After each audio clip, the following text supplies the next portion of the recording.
ভারী বর্ষণে প্লাবিত পশ্চিম মেদিনীপুর। বন্যা কবলিত এলাকা পরিদর্শনে বিজেপি নেতৃত্ব ও প্রশাসনিক শীর্ষ কর্তারা। টানা ভারী বর্ষণে পশ্চিম মেদিনীপুর জেলার একাধিক অঞ্চল জলমগ্ন হয়ে পড়ায় বিপাকে পড়েছেন বহু এলাকার বাসিন্দারা। এমন সংকটময় পরিস্থিতিতে বন্যা কবলিত এলাকাগুলি সরাসরি পরিদর্শনে এলেন মেদিনীপুর সাংগঠনিক জেলা বিজেপি নেতৃত্ব ও জেলা প্রশাসনিক কর্তারা। এদিন প্লাবিত অঞ্চলগুলি ঘুরে দেখতে এবং দুর্গত মানুষদের সার্বিক অবস্থা পর্যবেক্ষণ করতে উপস্থিত হন মেদিনীপুর সাংগঠনিক জেলা বিজেপি সভাপতি সমিত মণ্ডল, জেলা সাধারণ সম্পাদক দেবগোপাল বেড়া এবং নারায়ণগড়ের বিজেপি বিধায়ক রমা প্রসাদ গিরি।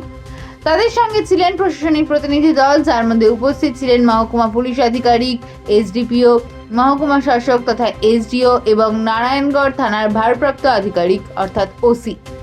পরিদর্শনকালে প্রতিনিধি দল বন্যা কবলিত গৃহহীন ও অসহায় মানুষের সঙ্গে কথা বলেন এবং তাদের ক্ষয়ক্ষতি ও জরুরি চাহিদার বিষয়ে খোঁজখবর নেন।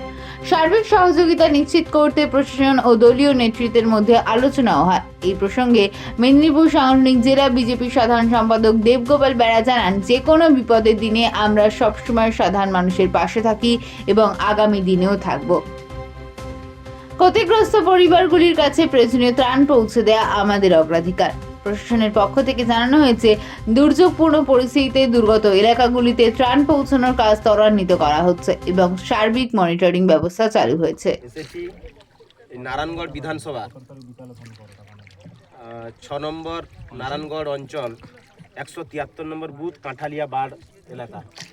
প্রতি বছরের ন্যায় বিগত দিনে যে সরকার ছিল, যে এই খাল খনন হয়েছিল কেলেঘাই, কিচ্ছু করেনি। তার জন্য আজকে মানুষদেরকে, আমাদের জনগণকে আজকে এই পরিস্থিতি ভোগ করতে হচ্ছে। গ্রামের পর গ্রাম পুরো জলময় হয়ে গিয়েছে এবং যারা হচ্ছে আজকে গ্রামবাসীরা যারা আছেন তারা হচ্ছে তাদেরকে আমরা রেস্কিউ করে অন্য জায়গায় ব্যবস্থা করেছি।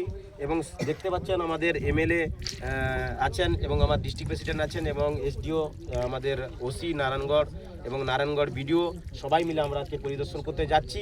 বিগত দিনে যা হয়েছে সেটা ভুলে গিয়ে আগামী দিনে আমরা যাতে এই বন্যা পরিস্থিতি না হয়, আমরা সরকারের কাছে আমরা আমাদের মাননীয় সম্মানীয় মুখ্যমন্ত্রী শুভেন্দু অধিকারী মহাশয়ের কাছে আবেদন করব, যাতে এই খাল আবার দ্বিতীয়বার সংস্কার হয়, তার জন্য আমরা প্রস্তুতি নিয়ে নেব।